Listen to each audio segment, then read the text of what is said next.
friends! Today for our market project, we are going to make cinnamon banana bread. Now if it were really a market week, we would be making muffins. But since I'm at home, a bread loaf is easier. So I'm going to teach you how to make a bread loaf today. I had several requests for banana bread, so this is my favorite banana bread recipe, and it is one we have made for market projects before and sold at the market. Our first step in this recipe is to measure out the dry ingredients in a medium-sized bowl.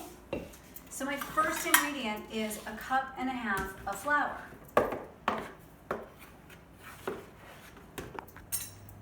Remember, when you're measuring flour,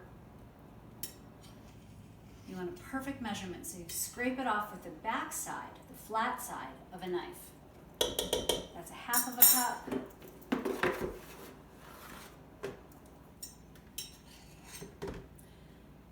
Another 1/2 cup.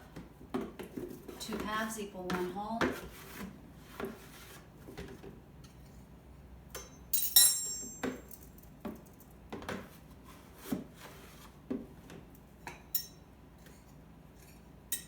And 1 more 1/2 cup. 1.5 cups of flour.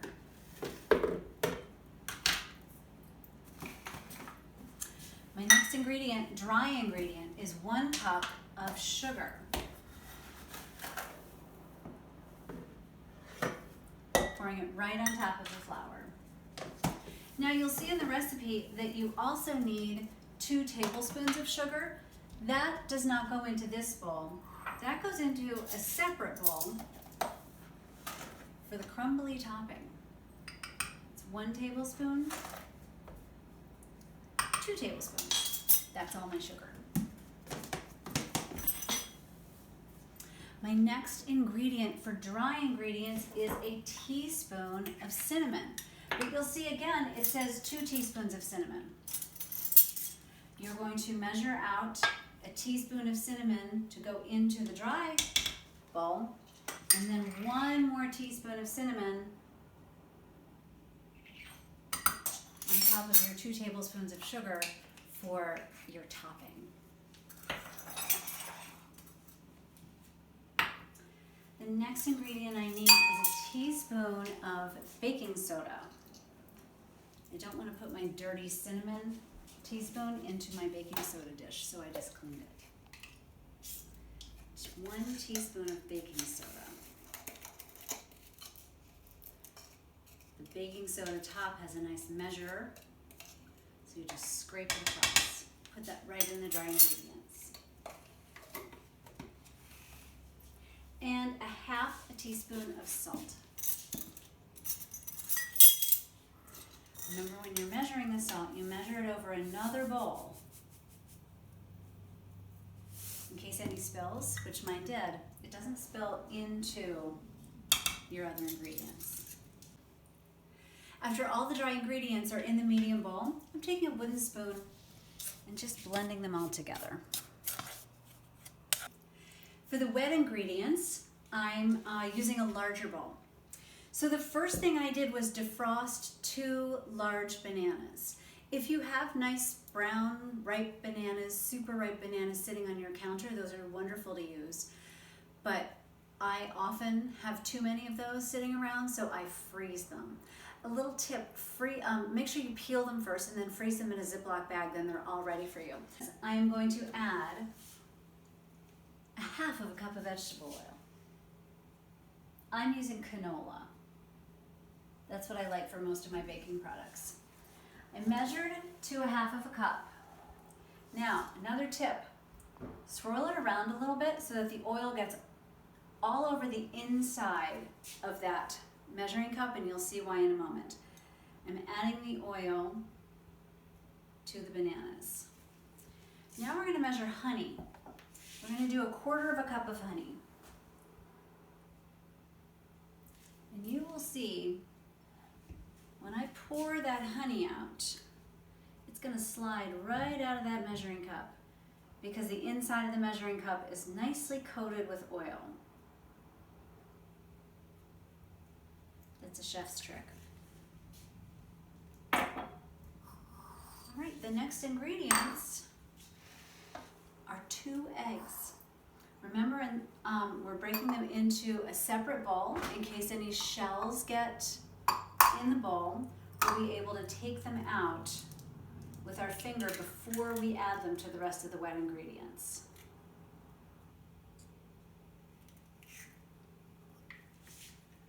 It's shell-free, so I'm adding it to the rest of my wet ingredients. And my second egg.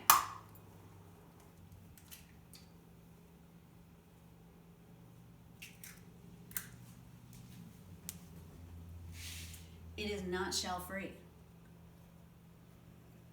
Taking that one out.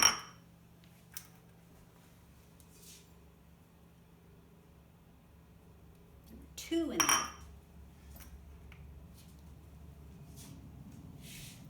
And adding that to the rest of my wet ingredients. Now I'm going to blend this with a hand mixer.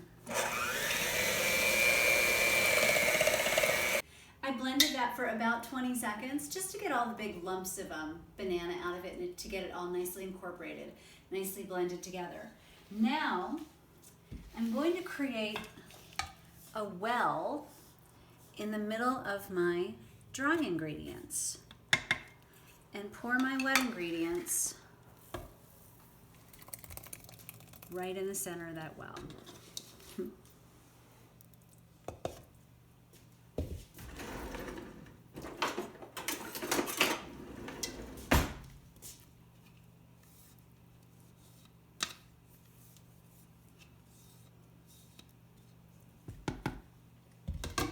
Now my students know that we like light and fluffy muffins, not heavy and dense muffins. So one of the ways we achieve light and fluffy muffins is to fold the dry ingredients into the wet ingredients. You can see that I am not beating it with my hand mixer. I'm done with that. I'm taking a rubber spatula and patiently folding the batter, turning the bowl as I go. And I'm going to keep doing that until all of the flour has been incorporated, blended into the wet ingredients. So you can see that all of the flour, the dry ingredients, are perfectly blended into the wet ingredients. Now we are going to oil spray a pan. Now, you know at this point you can be making muffins. You can oil spray the muffin tin, or you can put in little muffin cups. I'm going to spray that. Pour in my batter.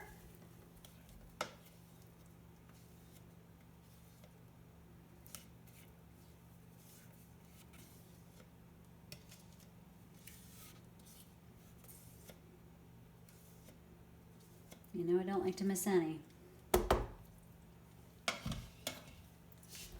Okay, then I'm going to finish up our topping. You see at the end of the recipe it calls for 2.5 tablespoons of brown sugar.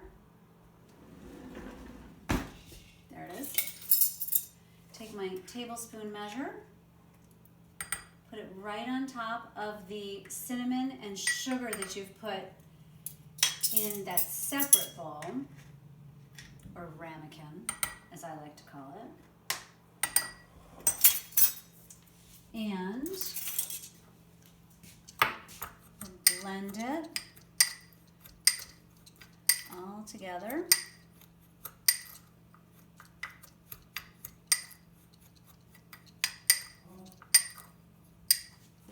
And then sprinkle evenly on top of your loaf, your uncooked loaf.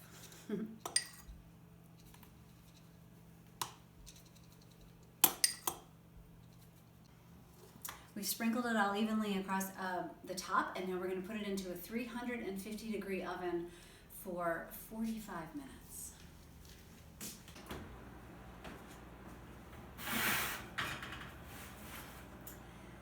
this looks finished. This was in for an hour, just so you know. 45 minutes was not enough.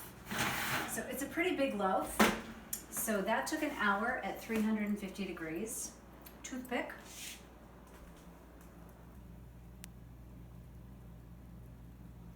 Clean toothpick. Now I'm gonna let it sit in the pan for about 30 minutes, and then I will cut into it and enjoy it for an afternoon snack. Thanks for baking with me today. Have a happy afternoon.